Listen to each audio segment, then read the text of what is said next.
Friend, you have met a terrible... I don't feel too bad about it.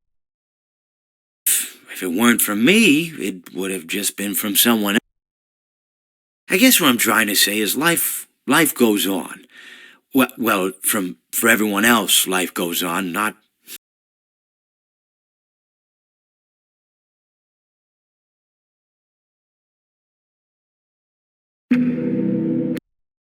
Well, it seems that your journey... Very sorry about that. It was always going to end this way, of course. If it weren't by me, it would have just been by some other, terrible thing. Just, you could not imagine how terrible it would be. Just, I get scared thinking about it. I'm glad it's not me. It reminds me of a time I was speaking to my good friend Orville.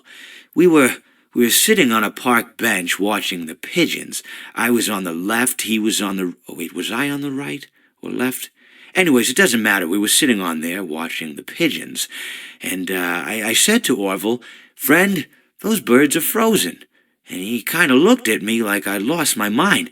But I reminded him that it was winter, and often birds will sit in a tree until they freeze.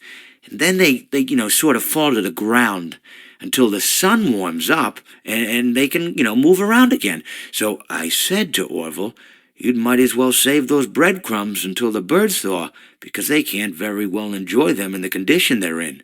To which he asked what I meant, and asking what condition the crumbs should be in before he threw them to the birds, assuming that I meant the birds couldn't enjoy the breadcrumbs in the condition that the crumbs were in, when in fact I had meant the birds could not enjoy them in the condition that the birds were in, considering that the birds were frozen. So he took a moment and then threw his last handful onto the ground. I said to him, "Orville, why did you throw the birds when I just told you they're frozen?"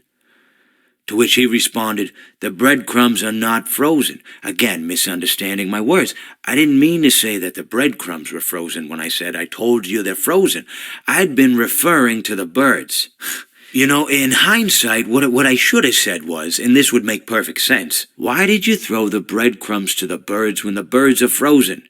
He misunderstood upon my correction, stating that he didn't know what else to do with the breadcrumbs, and that perhaps, when the birds thawed, they'd still be able to eat the crumbs. So I said to Orville, I said, "Orville, the bird..."